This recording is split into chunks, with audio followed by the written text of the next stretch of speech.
अम्बेडकर का तिरस्कार करें, संविधान को खत्म करने की बात करें, ये हम कतई बर्दाश्त नहीं करेंगे। इनको बेनकाब करेंगे, लोगों के बीच में जाएंगे, जनसंपर्क करेंगे और जब तक नरेंद्र मोदी अमित शाह को बर्खास्त नहीं करेंगे और जब तक अमित शाह माफी नहीं मांगेंगे, इस्तीफा नहीं देंगे, तब तक ये हमारा संघर्ष जारी रहेगा।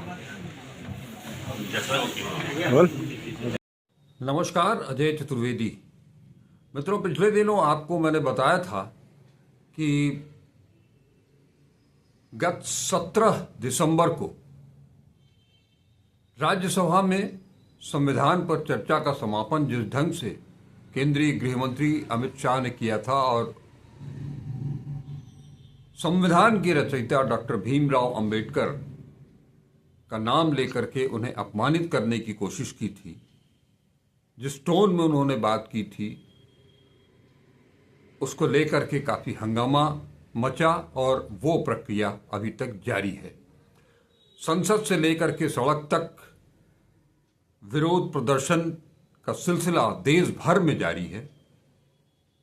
इस बीच में कुछ धक्का मुक्की के प्रकरण भी हुए थे संसद में, वो भी अभी जांच की प्रक्रिया जारी है। इस बीच कांग्रेस ने ये फैसला लिया था कि 22 और 23 दिसंबर को पूरे देश भर के 150 शहरों में कांग्रेस के वरिष्ठ नेता प्रेस कॉन्फ्रेंस करेंगे। प्रेस कॉन्फ्रेंस करके लोगों को जागरूक करने की, और अमित शाह ने जो कहा, गृह मंत्री अमित शाह ने जो संसद में कहा, उसे डॉक्टर भीमराव अंबेडकर साहब का अपमान बताते हुए धरना प्रदर्शन भी होगा, रैली भी होगी। इसी कड़ी में आज वाराणसी में अखिल भारतीय कांग्रेस कमेटी अनुसूचित जाति प्रकोष्ठ के राष्ट्रीय अध्यक्ष राजेश लिलोथिया, उन्होंने एक प्रेस कॉन्फ्रेंस की, जिसमें उन्होंने बताया प्रेस कॉन्फ्रेंस शुरू करते ही कि भारत का संविधान सिर्फ एक संविधान नहीं, बल्कि इस महान देश की अस्मिता और इसकी एकता तथा अखंडता का सबसे बड़ा प्रहरी है।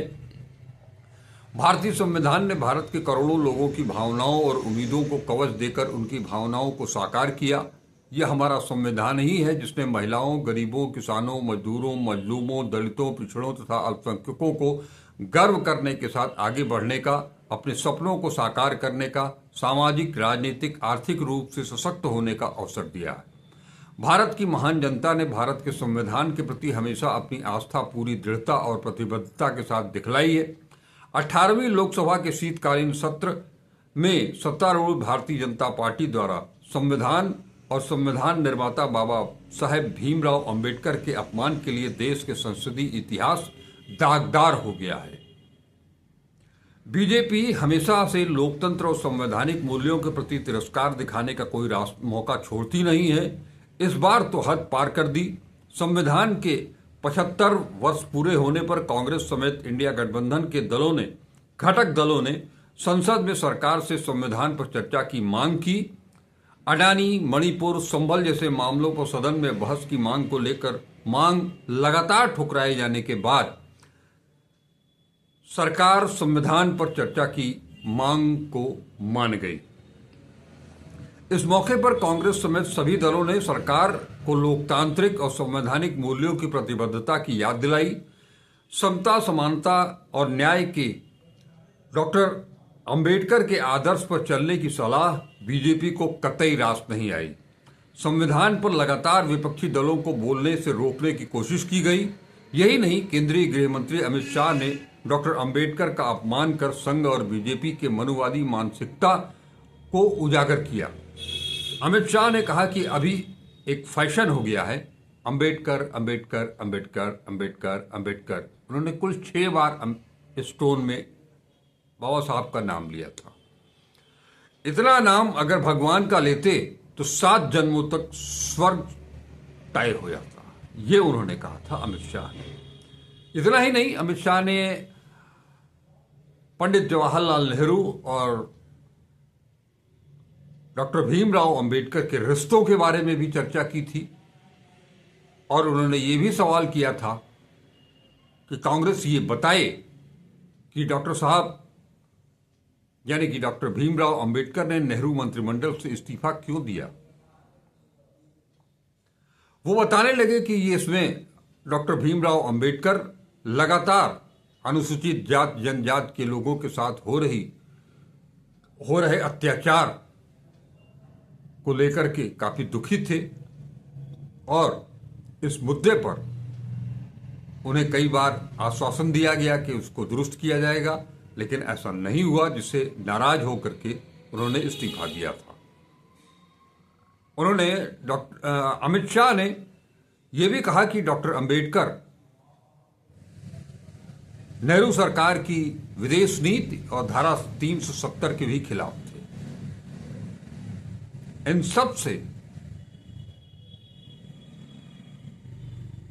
वो काफी नाराज थे और अंदर से दुखी भी थे। इस सिलसिले में लेलोथिया साहब ने कहा कि आरक्षण खत्म करने की साजिश के तहत बीजेपी की संविधान बदलने की कोशिश को 2024 के आम चुनावों में जनता ने नाकाम कर दिया और बैसाखी की सरकार बनाकर लोकतांत्रिक मूल्यों का पाठ पढ़ाया था, लेकिन बीजेपी ये खींच अब संविधान निर्माता पर निकाल रही है और बाबा साहेब का अपमान किया गया है। लेकिन दुख की बात यह है कि प्रधानमंत्री नरेंद्र मोदी ने अमित शाह को सीख देने के बजाय आरोप प्रत्यारोप की राजनीति तेज कर दी।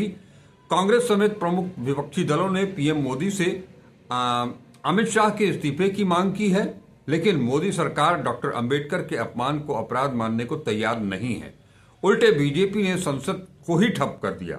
यही नहीं, बीजेपी ने कांग्रेस समेत सभी विपक्षी दलों के सांसदों के साथ धक्का मुक्की की।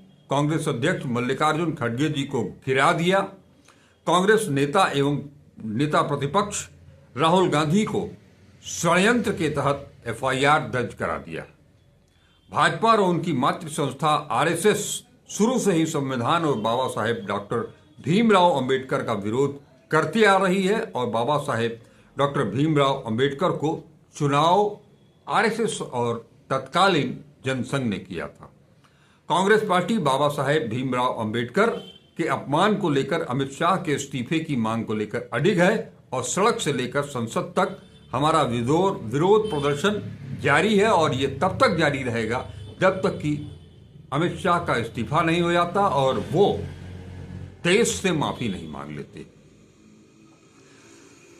इसके अलावा उन्होंने क्या कुछ कहा लेलोथिया साहब ने, हम आपको सीधे उनकी बातों से रूबरू कराते हैं और ले चलते हैं लेलोथिया साहब के पास। जो मांग रखी है उस मांग को अगर मान लीजिए पार्टी नहीं मानती है, भारतीय जनता पार्टी और मोदी जी, उसके बाद आपका क्या अगला कदम होगा? देखिए, पूरे देश के अंदर एक राजनीतिक दल होने के नाते तो हमारी जिम्मेदारी बनती है जो देश के बहुजन आबादी को ठेस पहुंची है, भावनाओं को ठेस पहुंची है, उसके लिए हम अमित शाह के इस्तीफे की मांग करते हैं, नरेंद्र मोदी से उसको बर्खास्त करने की मांग करते हैं और हम ये उम्मीद करते हैं कि अमित शाह कान पकड़कर कम से कम माफ़ी मांगे देश के संविधान के मानने वालों को, देश के बाबा साहब भीमराव अम्बेडकर के चाहने वालों से।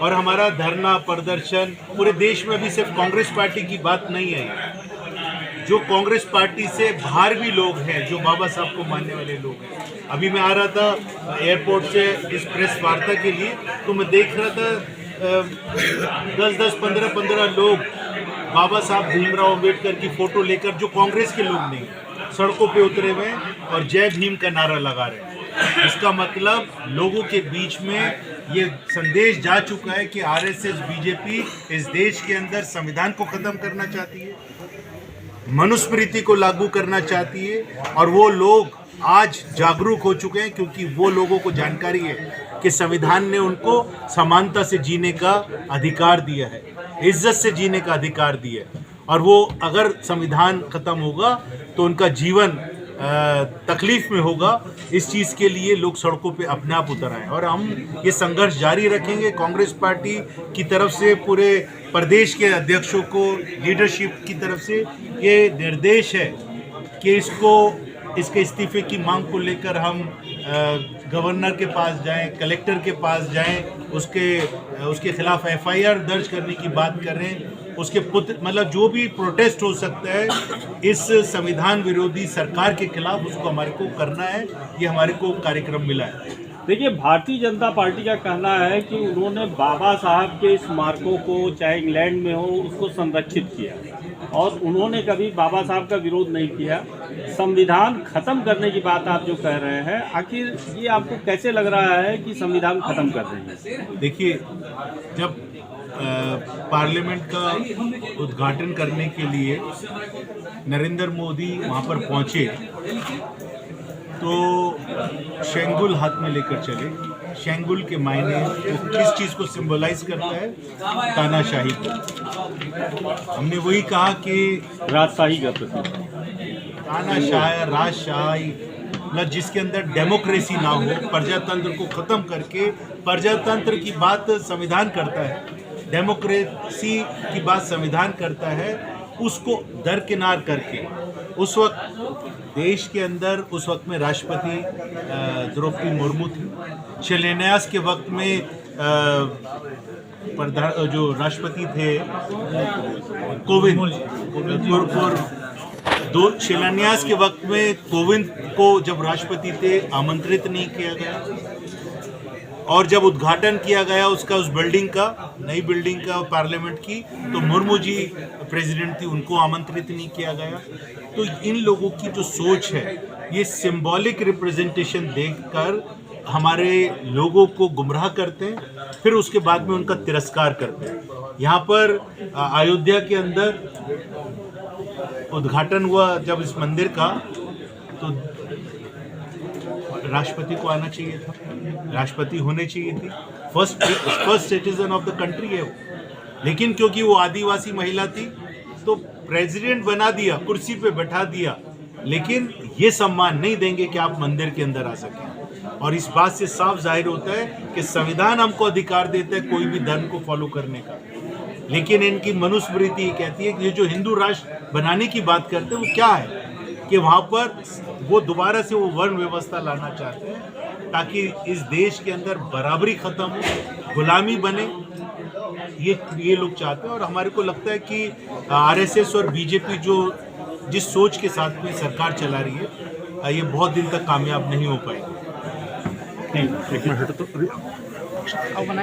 अभी आपने सुना लिलोथिया साहब ने किस तरह से अपनी बातों को रखा, हम सब पत्रकारों की बातों का, सवालों का किस तरह से उन्होंने जवाब दिया। ये सिलसिला अभी जारी रहना है। कांग्रेस का विरोध प्रदर्शन सड़क से लेकर के संसद तक जारी ही रहेगा। संसद का शीत सत्र समाप्त हो चुका है, अब बजट सत्र आने वाला है। इस बीच में बहुत कुछ होना बाकी है। हम पल पल की रिपोर्ट के साथ आपसे मुखातिब होते रहेंगे। आज के लिए इतना ही काफ़ी। नमस्कार, डॉक्टर अजय चतुर्वेदी। इस उम्मीद से कि आप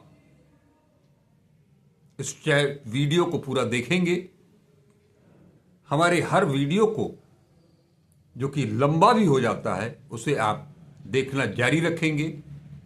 जैसे आज तक आप हमारे साथ जुड़े हुए हैं, आगे भी जुड़े रहेंगे। जिन लोगों ने अभी तक अजय चतुर्वेदी यूट्यूब चैनल को सब्सक्राइब नहीं किया है, वो उसे सब्सक्राइब करेंगे और वीडियो को देखकर लाइक करेंगे, ज़्यादा से ज़्यादा शेयर करेंगे। एक बार फिर से नमस्कार, डॉक्टर अजय चतुर्वेदी।